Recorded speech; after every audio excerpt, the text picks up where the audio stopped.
Today's latest update is Harry once said Meghan gets whatever she wants, but now that same man is looking at his own life and calling it a mistake, and that shift alone tells you everything about how far things have fallen. Stop scrolling right now, because something just cracked open that was never supposed to see daylight, and this time it's not coming from tabloids, not from palace whispers, not from anonymous insiders. It's coming from the one man who stayed silent while the entire world screamed. And when a man like that finally speaks, you don't ignore it. You listen carefully, because what just surfaced doesn't just shake headlines, it shakes the very foundation of a story millions believed was already fully told. We thought we knew everything. The royal exit, the explosive interview, the carefully crafted narrative of freedom, pain, and reinvention, the Netflix confessions, the memoir revelations, every angle dissected, every detail debated. But here's the uncomfortable truth nobody wants to admit. We only knew the version we were shown. Information came direct from Meghan's ex-husband, Trevor Engelson,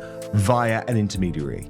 And obviously Trevor Engelson is a very... Because now, out of nowhere, a voice from the past has stepped forward, and not just any voice. The man who knew her before the titles, before the cameras, before the world was watching. Trevor Engelson. For years, he was a ghost in this story. A name barely mentioned. A chapter quietly skipped. While the world obsessed over every move, every word, every glance, he stayed completely silent. No interviews, no leaks, no revenge tell-alls, nothing. And that silence, it made him different. It made him credible. So when that silence finally breaks after more than a decade, it doesn't feel random. It feels deliberate, calculated, almost like something reached a breaking point, because what he revealed wasn't vague. It wasn't harmless. It wasn't something you can just scroll past and forget. It was specific, disturbingly specific. A claim tied to a part of the past that has never been publicly acknowledged, never explained, never even hinted at. A child. Let that sink in. Not a rumor floating online, not anonymous gossip, but a claim anchored in a timeline, a life chapter that predates everything the world thinks it knows. And suddenly, everything shifts, because this isn't just about reputation anymore. This is about truth versus narrative. Now here's where it gets even more intense, because the loudest reaction didn't happen online. It didn't happen on TV. It didn't happen in headlines. It happened behind closed doors, quietly, privately. And according to people close enough to witness it, it wasn't subtle. It was raw. Prince Harry broke down. Not the composed version seen in interviews, not the controlled version facing cameras, not the man who sat through global scrutiny without flinching. This was different. This was personal. This was emotional in a way that cut straight through every defense he's built over years. He cried, and that detail changes everything. Because think about it, this is a man who has faced the world's harshest spotlight, a man who publicly challenged his own family, a man who relived trauma in front of millions. And yet this is what broke him. So the question becomes unavoidable. Why? To understand that, you have to go deeper than headlines. You have to go into the psychology. Because for Harry, the word abandonment isn't just a concept. It's a wound, a lifelong one. He lost his mother at 12. And not just lost, ripped away suddenly, publicly, tragically. And ever since, by his own admission, he's been carrying that unresolved grief like a shadow. Not fully processed, not fully healed, just buried, but never gone. And here's where things get dangerously layered. Because when someone carries a wound like that, anything that even resembles it doesn't just hurt a little. It reopens everything. There's a phenomenon called trauma echoing, where new information doesn't stay in the present. It reaches back, it pulls old pain forward, it amplifies it. So now imagine this. You've built your entire new life around someone. You've chosen them over everything. Your family, your home, your identity. You've defended them, protected them, trusted them completely. And then suddenly, a piece of their past surfaces that connects directly to the very thing you fear the most. Abandonment. Not just as a word,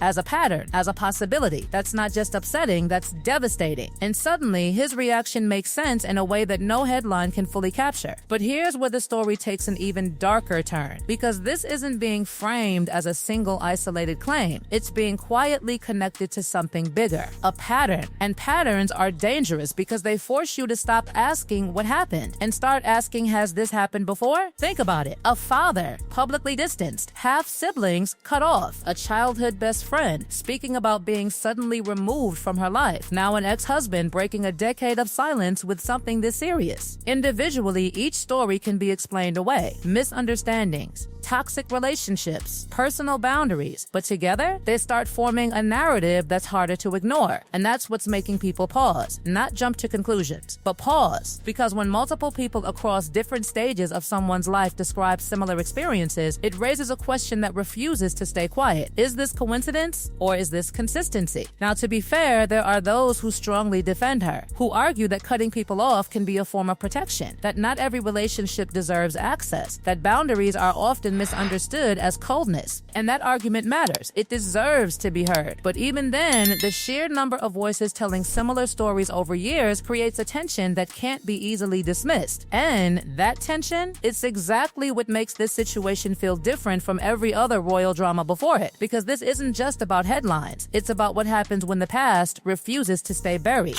And right now, that past is knocking louder than ever. And just when you think this story has reached its emotional peak, it quietly shifts into something even more unsettling. Because while the world outside explodes with speculation, debates, and divided opinions, the place you'd expect a reaction from remains completely silent. The palace. No statements, no denials, no carefully worded responses, nothing. And that silence, it isn't accidental, it's strategic. Because if there's one thing the royal institution has mastered over decades, it's knowing exactly when to speak, and more importantly, when not to. And this time, they've chosen silence. But silence, especially in moments like this, is never empty. It's loaded, because behind closed doors, according to insiders, the atmosphere isn't calm, it's observant, watchful, almost anticipatory. There's a quiet understanding that something has shifted, not loudly, not dramatically, but significantly. Because for years, the narrative surrounding Harry and Meghan has been crystal clear, at least on the surface. They were the ones who walked away from a rigid institution, the ones who chose truth over tradition, freedom over control. Their story was powerful, emotional, and, most importantly, consistent. It was the foundation of everything that followed. The interviews, the documentaries, the memoir, every piece built on the same central idea. But now, something is pressing against that foundation, something that doesn't quite fit. And when even one piece of a carefully constructed narrative starts to crack, the entire structure feels it. Because here's the uncomfortable reality: this isn't just about one allegation, it's about credibility. And credibility, once questioned, changes everything. Because people don't just ask, is this true? They start asking, what else don't we know? And that question spreads fast, faster than any official statement ever could. Now think about the position this puts Harry in. Because this isn't just happening around him, it's happening to him, to his decisions, to the life he built. Because every sacrifice he made, every bridge he burned, every relationship he walked away from was rooted in trust. Absolute trust. The belief that the person beside him was exactly who they said they were. And now that belief is being tested in a way that's deeply personal. Not political, not public, personal. Because when new information challenges the foundation of your biggest life choices, it doesn't just create doubt, it creates conflict, internal conflict, the kind you can't escape from, the kind that follows you into quiet moments, into conversations that suddenly feel heavier, into silence that suddenly feels louder. And here's what makes this even more intense. This isn't something that can be easily addressed with a statement, because how do you respond to something like this? If you deny it, people question why it surfaced. If you ignore it, it grows. If you confront it, you validate its existence. It's a no-win situation. And those are the most dangerous kinds, because they don't just demand answers, they expose vulnerabilities. Now let's go back to Trevor for a moment, because his role in this story is more significant than it first appears. This isn't someone chasing relevance. This isn't someone trying to insert himself into a narrative for attention. If that was the goal, he had years